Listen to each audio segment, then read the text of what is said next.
Good morning. हम the call of the soil जिसे वेंकटेश ने वरन आयर ने लिखा है, उनके आर्टिकल में हम देख रहे थे कि जिन्होंने सॉफ्टवेयर कंपनी छोड़ के आईटी इंडस्ट्री छोड़ के ये ऑर्गेनिक फार्मिंग की तरफ आए थे। ये उनका करियर चेंज नहीं था, बल्कि वो अपना लाइफ स्टाइल चेंज करना चाहते थे और इसलिए वो शहरी ज़िंदगी छोड़कर अपने पुराने गांव पेठ विलेज में वो आए थे ऑर्गेनिक फार्मिंग करने के लिए, खेती बाड़ी करने के लिए। और जिसके लिए उन्होंने रेंट पे तो खैर उन्होंने ट्रैक्टर लिया था। पहले उन्होंने उसके लिए ज़मीन ख़रीदी थी, फिर बाद में रेंट पे ट्रैक्टर लेके वो खेत में उन्होंने 10 किलोग्राम मूंग लगाई थी। A few days later we were overjoyed to see tiny green leaves. मैं कुछ ही दिनों के बाद में उसमें मैं बहुत ज़्यादा खुश हुआ इस चीज़ से कि छोटी सब्ज़ पत्तियाँ निकलने लगी थी। I had never seen moong growing before and was thrilled at the site. मैंने इसके पहले कभी मूंग को बढ़ते हुए, मूंग का पौधा निकलते हुए नहीं देखा था और ये मंज़र से मैं बहुत ज़्यादा खुश था। ये मंज़र से मैं बहुत ज़्यादा पुरजोश था।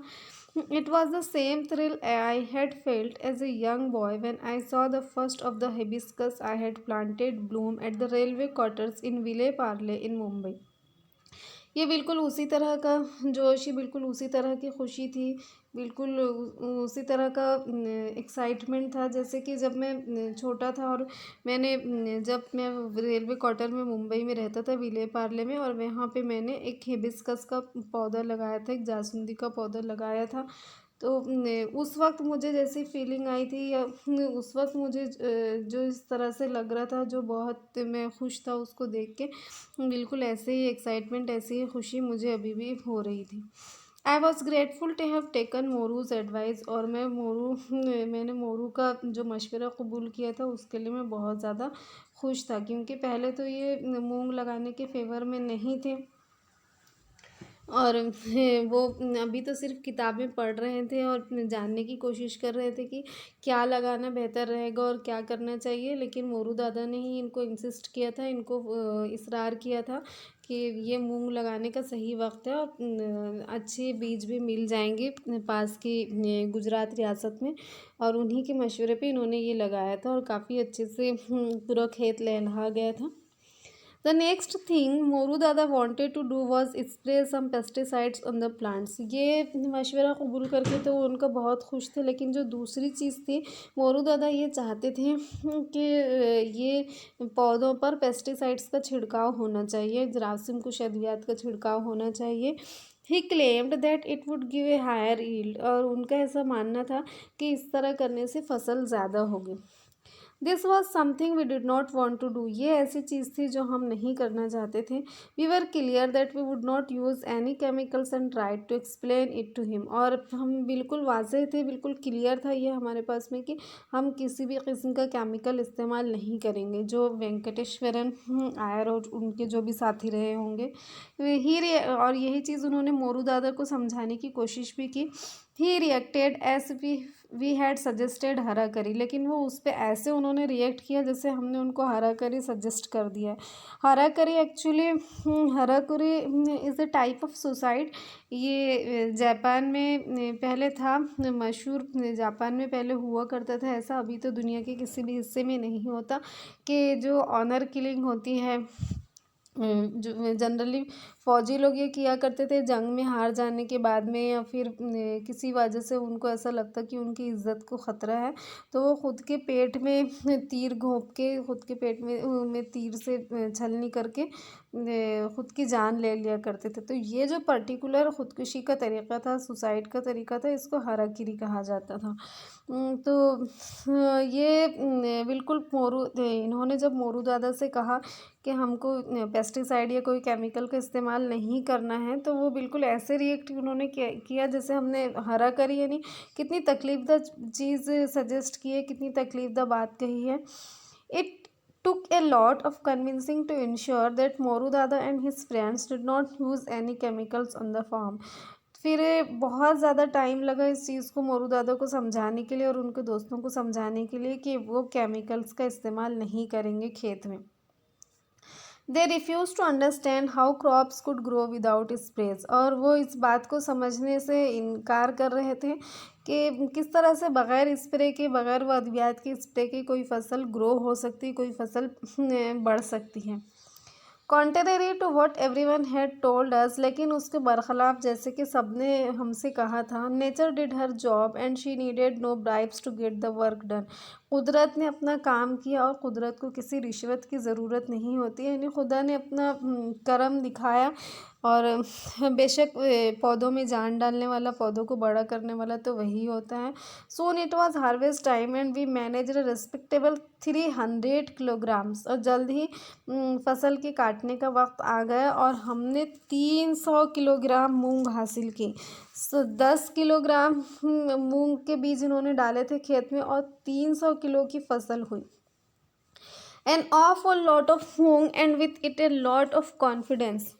बहुत यानी क्या उनका एक्साइटमेंट रहा होगा और क्या उनकी खुशी का आलम रहा होगा। हालांकि उन्होंने ये इसके बरखिलाफ़ इनके मशवरे के, जो बहुत एक्सपीरियंस्ड लोग थे, जिनके एक्सपीरियंस से और जिनके मशवरे से ही उन्होंने मूंग उगाई थी। और लेकिन बाद में उन्होंने उनका दूसरा मशवरा मानने से इनकार कर दिया और बग़ैर जरासीम कुछ अद्वियात के या बग़ैर पेस्टिसाइड्स के स्प्रे के उन्होंने वैसे ही फसल को बड़ा होने दिया। और फिर इतनी सारी फसल निकली और इतना, मतलब इनका इतना एतमाद, इतना कॉन्फिडेंस बढ़ा।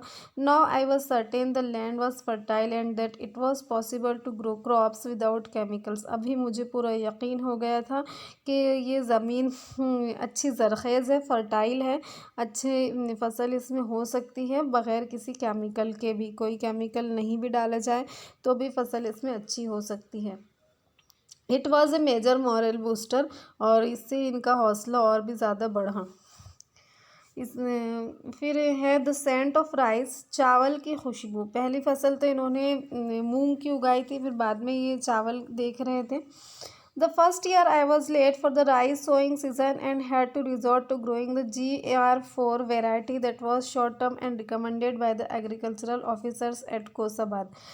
पहली मर्तबा तो ये चावल के बीज डालने के लिए, चावल की फसल उगाने के लिए ये काफ़ी लेट हो गए थे और अभी उनको इंतज़ार करना था GR4 वैरायटी के चावल के लिए, जिसको ये एग्रीकल्चरल ऑफिसर ने रिकमेंड किया था कोसाबाद में, जिनका ये कहना था कि ये फसल बहुत जल्दी उग जाती है।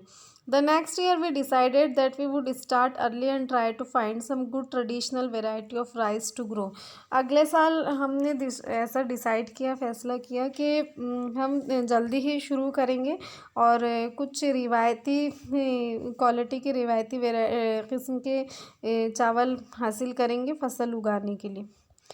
We had read about traditional varieties of rice and knew that they did not require very high inputs of fertilizers. हमने रिवायती किस्मों के बारे में पढ़ रखा था, चावल की जो पुरानी रिवायती किस्में थी, और हमने ये जान लिया था कि इन सारे ये जो रिवायती चावल होते हैं, जो पुराने, जो ऑर्गेनिक होते हैं, हाइब्रिड नहीं होते, इनको उगाने के लिए, इनकी फसल के लिए कोई बहुत ज़्यादा फर्टिलाइज़र्स की, खाद वगैरह की ज़रूरत नहीं होती। These varieties were also quite strong and resisted pest. ये जो किस्में हैं चावल की, ये बहुत ज़्यादा स्ट्रॉन्ग और मज़बूत भी होती है, और जरासीम का या कीड़ों का, जो फसलों को लगने वाले कीड़े होते हैं या फसलों को लगने वाले बीमारियां होती हैं, ये इससे मुकाबला भी कर सकती हैं और उससे मज़ाहमत भी कर सकती हैं।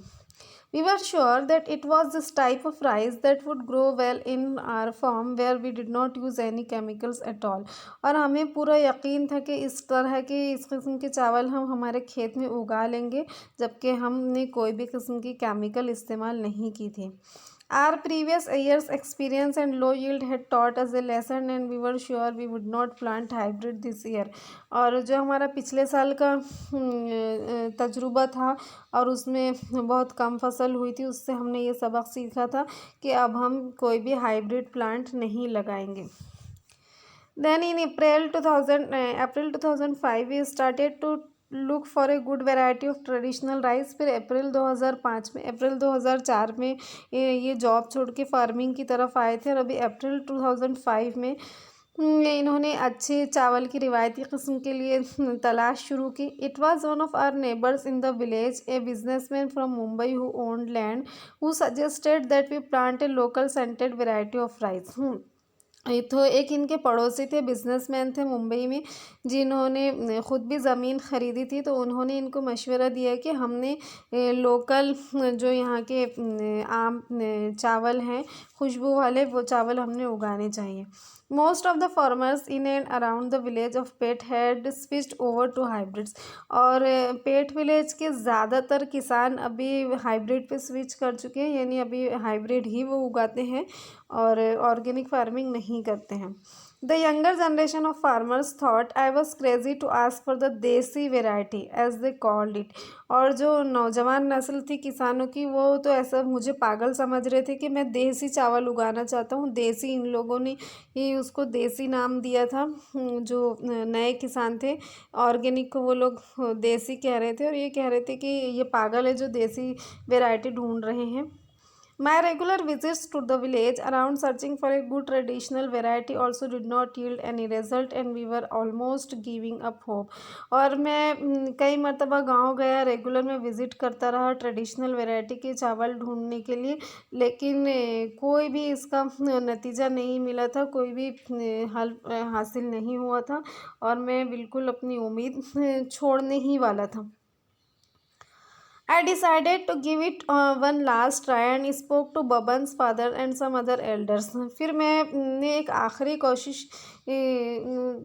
कोशिश करने का फ़ैसला किया और बबन कोई उनका साथी होगा, उसके फादर से कहा और कुछ बड़े बुज़ुर्गों से भी पूछा, उस बारे में बात की कि देसी वैरायटी चावल की कौन सी होती है और वो कहाँ मिलेगी।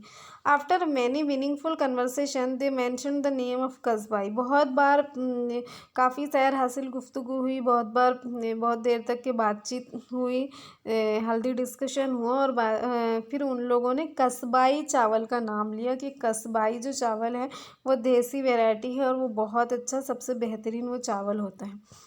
अभी कस्बाई चावल इन्हें मिला या नहीं मिला, फिर ये इसकी फसल उगाने में कामयाब हुए या कैसे क्या हुआ, ये हम नेक्स्ट वीडियो में देखेंगे इंशाल्लाह। Have a good day.